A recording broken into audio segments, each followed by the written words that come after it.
S'intéresser au corps. Notre corps, il est dans cette double dynamique, à la fois d'être le lieu unique pour exprimer notre individualité, et en même temps, il a les mémoires individuelles, collectives, de plein de choses qui pourraient et qui réellement, concrètement, empêchent l'expression unique, voilà, de notre individualité. Donc oui, c'est important de revenir au corps parce que, en tout cas pour ceux qui le souhaitent, le vivent, le ressentent. En tout cas, ce corps, c'est la partie la plus dense en nous, la partie où se sont figés de manière la plus importante, ouais, la plus dense, tout ce qui est lié à nos mémoires évitantes, à nos conditionnements, au collectif. C'est à cet endroit-là, en fait, que l'empêchement d'exprimer ce que nous sommes ou qui nous sommes ou notre individualité est vraiment cet empêchement, c'est là où il est le plus grand en fait. Par exemple, des personnes qui peuvent venir en séance vont dire ok, je sais que j'aimerais changer ce comportement, mais là pour le coup j'y arrive pas. Il faut vraiment voir le corps comme un lieu où nous nous sommes entraînés pendant des années, des dizaines d'années à vivre, à répéter des comportements spécifiques en fait.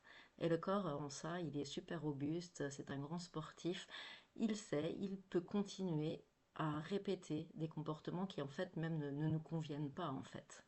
D'où l'importance de revenir à ce corps. Pour en libérer les mémoires, pour lui permettre autre chose, pour pouvoir se sevrer de certains comportements. Quand je dis que le corps est comme un sportif, on peut imaginer changer de comportement. Ça pourrait être parfois comme, je sais pas, j'ai fait du vélo pendant des dizaines d'années, maintenant je vais faire du rugby. Et ben pour le corps, ça demande quand même un temps d'ajustement, de changement, qui peut ouais, être comme un sevrage en fait.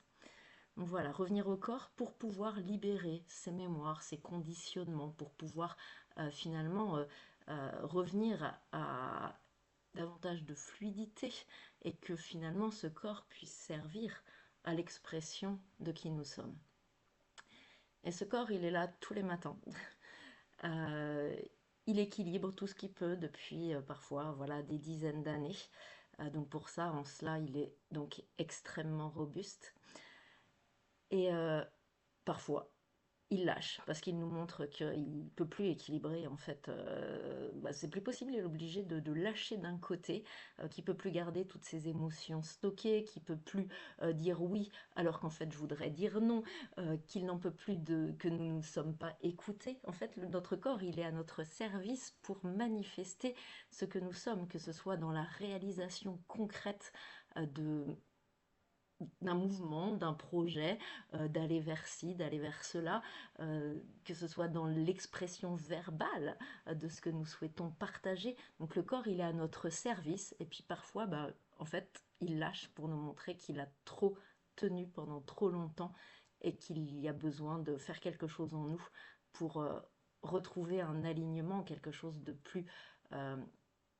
ouais, de plus aligné avec ce que nous sommes et ce que nous sommes venus intégrer, ce que nous sommes venus finalement partager, montrer, manifester, rendre réel ici.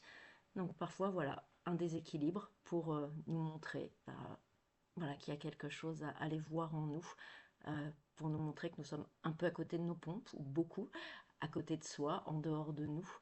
Et là, le corps, il n'est pas là pour nous faire suer, il est là pour nous dire, là en fait, j'en peux plus, je peux plus, j'y arrive plus, il y a besoin de faire quelque chose pour que je puisse vraiment être un soutien pour toi, pour exprimer ce que tu es.